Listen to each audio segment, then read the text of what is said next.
ಇಂದು ನಾವು ಬಾಂಬೆ ಕರ್ನಾಟಕದಲ್ಲಿ ಜೈನ್ ಧರ್ಮದ ಕೇಂದ್ರಗಳ ಬಗ್ಗೆ ತಿಳಿದುಕೊಳ್ಳೋಣ. ಮೊದಲಿಗೆ ಪೀಠಿಕೆ.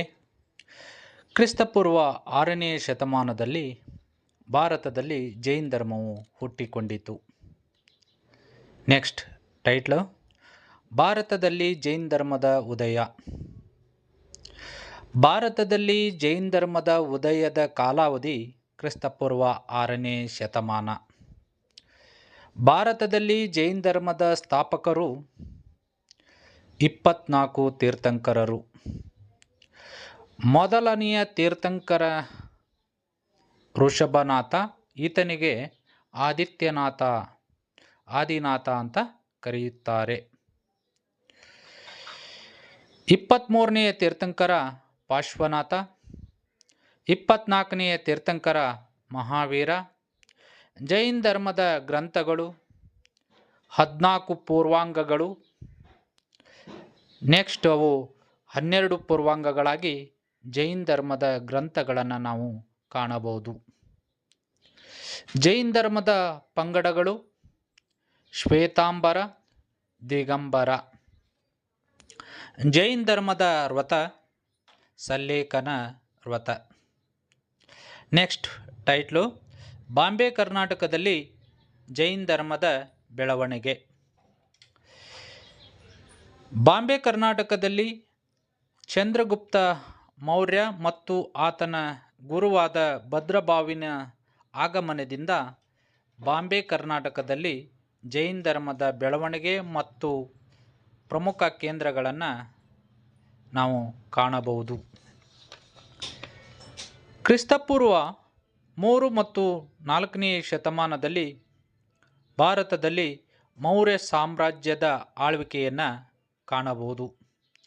ಕ್ರಿಸ್ತಪೂರ್ವ 4ನೇ ಶತಮಾನದಲ್ಲಿ ಉತ್ತರ ಭಾರತದಲ್ಲಿ ಭೀಕರವಾದ ಕ್ಷಾಮ ಬಂದುದರಿಂದ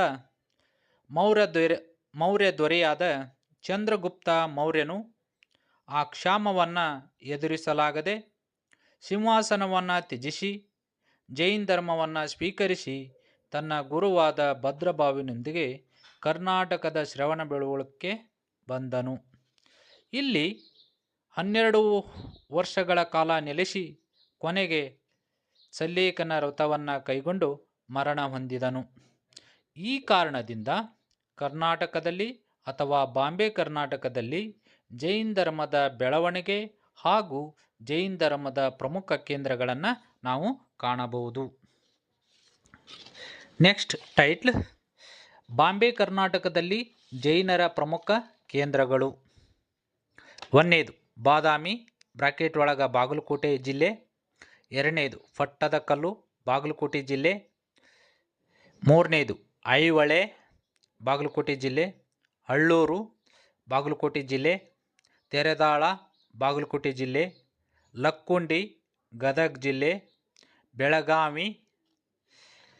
ನೆಕ್ಸ್ಟ್ ಲಾಸ್ಟ್ 8ನೇದು ಹಲಸಿ. ಇವು ಬಾಂಬೆ ಕರ್ನಾಟಕದಲ್ಲಿ ಕಂಡುಬರುವ ಪ್ರಮುಖ ಜೈನರ ಕೇಂದ್ರಗಳಾಗಿವೆ. ಇವುಗಳ ವಿವರಣೆ ಒಂದೊಂದಾಗಿ ತಿಳಿದುಕೊಳ್ಳೋಣ. ಮೊದಲಿಗೆ ಬಾದಾಮಿ ಬ್ರಾಕೆಟ್ ಒಳಗೆ ಬಾಗಲಕೋಟೆ ಅಂತ ಹಾಕಬೇಕು. ಬಾದಾಮಿಯು ಜೈನರ ಒಂದು ಪ್ರಮುಖ ಕೇಂದ್ರವಾಗಿದ್ದು ಇಲ್ಲಿನ 4ನೆಯ ಗುಹೆ ಜೈನ ಗುಹೆಯಾಗಿದ್ದು ಇದರಲ್ಲಿ 24 ಜೈನ ತೀರ್ಥಂಕರರ ವಿಗ್ರಹಗಳನ್ನು ಕೆತ್ತಲಾಗಿದೆ. ಜೊತೆಗೆ ಪಾರ್ಶ್ವನಾಥ, ಬಾಹುಬಲಿ, ಮಹಾವೀರರ ಉಬ್ಬು ಶಿಲ್ಪಗಳನ್ನು ನೈಜವೆಂಬಂತೆ ಕೆತ್ತಲಾಗಿದೆ. ಇದು ಬಾದಾಮಿಯಲ್ಲಿ ಕಂಡುಬರುವಂಥ ಜೈನರ ಪ್ರಮುಖ ಮಾಹಿತಿಯಾಗಿದೆ.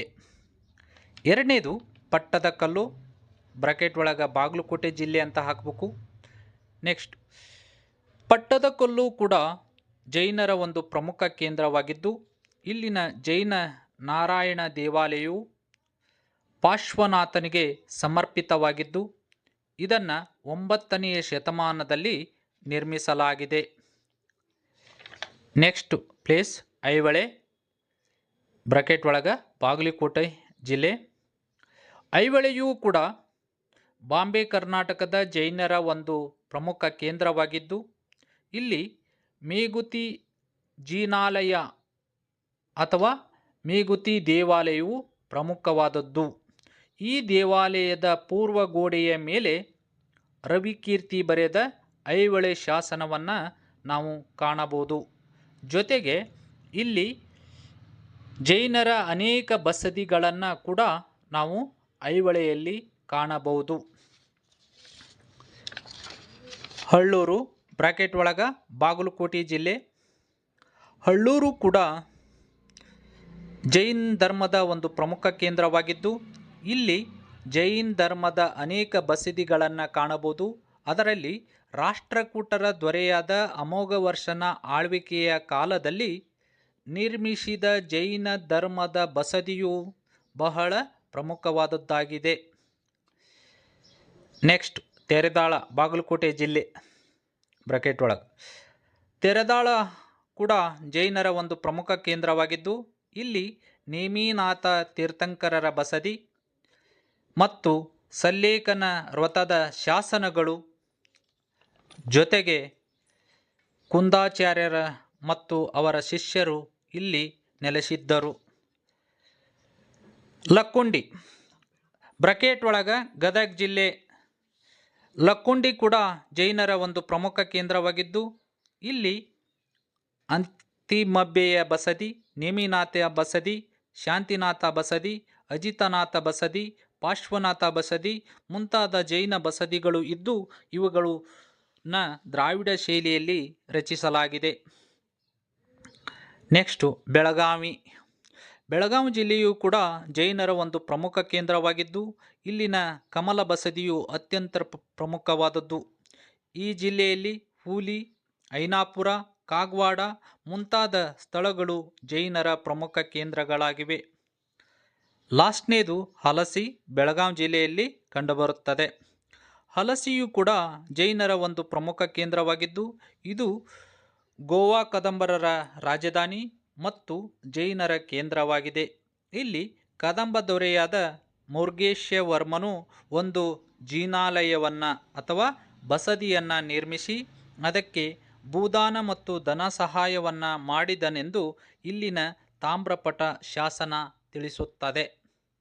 ಇದು ಬಾಂಬೆ ಕರ್ನಾಟಕದಲ್ಲಿ ಜೈನರ ಪ್ರಮುಖ ಕೇಂದ್ರಗಳ ಬಗ್ಗೆ ಮಾಹಿತಿಯಾಗಿದೆ.